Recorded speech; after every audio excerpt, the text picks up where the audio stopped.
I think a lot of credit, and we say this just about every game, but I think it can't be overstated. The leadership that we get from our captains and our seniors is just tremendous, day in and day out, and week in and week out. And today was no different. I'm extremely proud of the way our senior class had a quick turnaround. They prepared our guys for a very tough Harvard team, and they did a great job coming out and executing our game plan. I think Harvard did a good job early on, slowing the game down and kind of keeping it close. But we just told our guys to keep chipping away, and they did that. So I'm proud of them. The senior class, to have them go 8-0 in the Ivy League, something that no team has ever done in the Ivy League. Our guys made history today, and I'm proud of them for that. And next, I probably have to congratulate Coach Wojcik and the Harvard staff and team. They had a terrific season. They did a wonderful job there and made our lives as coaches very difficult in the past 48 hours preparing for their team, knowing the kind of athletes and the kind of talent that they have in that roster.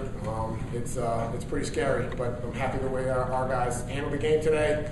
They came out, they played focused, they played energized. They did a great job of coming out and setting the tone early in the game and maintaining that throughout the 60 minutes of lacrosse today. And I just can't say enough about our captains and our senior class and the leadership they provided. Rob, they face guarded you like crazy again, like they did in the first game. Is it difficult to have fun out there when they're kind of taking you out of every play? You're just kind of standing back behind the goal. It's frustrating, but it's at the same time I was prepared for it, knowing what they did in the first game. But I just have to play within the offense and take my chances when I get them. At the times when it happens, I tend to force some things. So I was trying not to do that to the best of my ability, but it's tough. But he's a great defender. I mean, I did get my chances. He played great positional defense. So he did make it hard when I did have the ball, but it certainly was. I was prepared for it. Nothing I didn't expect, considering that they did it the first time. Obviously, the NCAA selection coming up tonight. How did you kind of keep that out of the guys' mind? Because obviously, you're very focused out there on the field. Well, Harvard's a great team. They provide a lot of things for our coaching staff to think about and to be concerned about. So there was no discussion about the selection show or anything that happened. We talked specifically about this opportunity on Shokoff Field today, potentially being our seniors' last opportunity at home. There's no guarantee that we'll be able to get a home game if we get selected. If there's a chance that they put us on the road. There's been a history of us here just maybe not getting the seed that maybe might be expected or that you think you might get based upon your regular season results. So we focus mostly on taking advantage of the opportunity that we had today on Shokoff Field. And again, for an opportunity to go undefeated in the tournament, undefeated in the league, go 8-0, and do something that, there's a storied tradition, very, very successful tradition here at Cornell, but no Cornell team has ever been 8-0 in the Ivy League, and that was something that our guys, focused on squarely at the beginning of the year, and it was a goal that we had, and I'm proud to say that we accomplished that today. After today, you still think there's a chance they'll send you on the road? Don't know. No guarantees. No guarantees for sure. We'll wait till tonight until we see what happens. And Max, Harvard's a team that scored 12 against you guys 3 straight games. What did you guys do better today to limit the times they converted? I think a lot of our trouble in the prior games came in allowing them transition opportunities, and I felt like we did a much better job kind of limiting those opportunities. We did a great job, starting with our attack in the ride. I don't know how many times we rode the ball back, but it felt like a bunch. Or we would put the ball on the ground and give our defense time to get in and get set up. And that was one of our main goals heading into the game, was to make them play 6-on-6 settled offense, because we felt like we matched up pretty well with them if we were able to get our personnel on the field versus their personnel. And also, I thought AJ played an absolutely great game. I mean, we definitely had some lapses where he bailed us out, and it's great having that behind you. Definitely builds the confidence of the defense.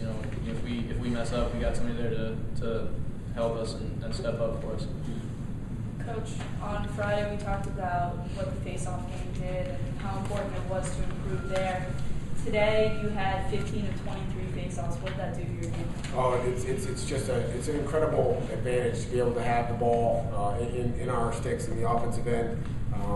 We talked about it Friday night. It was a little bit of a struggle for us, and we had to go to some different options. And we were able to overcome a face-off deficit, which I think speaks to the toughness of our team and our ability to adjust and adapt. But today, I think between Doug DeSoriero and Mitch McMichael, those guys did a wonderful job of preparing, watching game film, and executing today. And I think when you have an offense like ours, the ability to get them the ball after you score is huge. It's face-offs allow you to build momentum or break momentum. If the other team is gets a goal or one or two or gets on a run, the ability to get the ball back at the face-off X is huge to build momentum and to keep pressure on the opposing defense. And I think we played outstanding defense today, and the ability at the face-off X to control the ball and get it to our offense really helped our offense find a rhythm. It was a tight game early on, but I think that face-off edge got us a chance to get the ball and find a rhythm and do some different things. And like we talked about, just kept chipping away. And in the second half, we kind of broke it open there. Hey, Rob, Cornell's kind of lived off of an underdog mentality in recent years. Entering the tournament, think back to 2007, they were 15-0 or 13-0, got a 4 seed. Took that as a chip on their shoulders. This year's going to be different.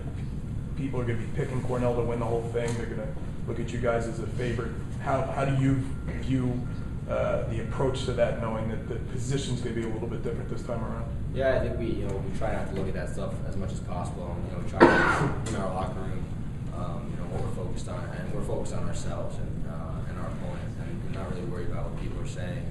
I think that we know that if we play the way we play, we're that's what's going to make us successful on game day, and that there's no reason to put added pressure onto us or anything like that. We have to keep. I think there's a difference between being a cocky, arrogant group and a confident group, and I think if we can maintain that confident level and continue to work hard in practice and keep that confidence up. And our confidence on game day comes from the week of practice. If we have a great week of practice, we're going to play that much better on game day. That's where we get our confidence. And we're on a stretch now, and we are a confident group, but by no means are we cocky at all. And, we know that any team can be beaten on any given day, as we've seen this year in college lacrosse. I think maybe more than any year, any team is up for it this year. And we know we just have to keep concentrating ourselves and preparing like we have these past to do this season, and hopefully that'll allow us to be successful. Steve, what did you guys do effectively when Harvard was really trying to take Rob out of the picture? When he's getting shut off like that, kind of puts more pressure on me, David, at the attack to take a little more of the load. But differently, I think we just stick to what we did normally. Making the first easy pass on the dodge.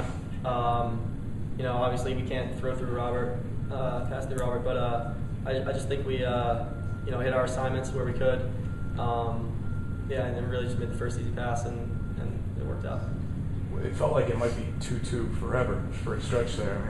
At what point did you feel like you guys had kind of broke through that?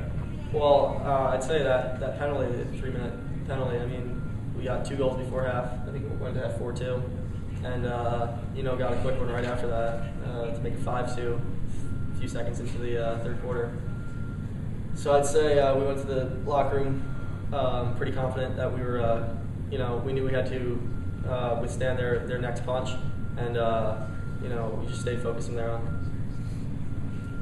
Coach, last week after Princeton, you said that this team had yet to play its best lacrosse. Going into the tournament, are there any specific areas you think you should focus on for improvement, or do you think you've really built upon?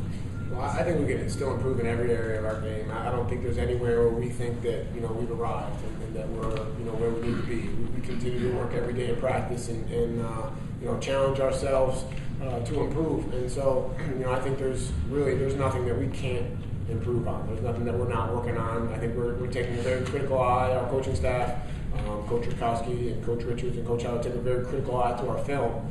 And we bring it to our guys in practice, and we address it. And we ask them to work on it, and credit to our guys for doing that, for accepting that criticism and that coaching and working to improve.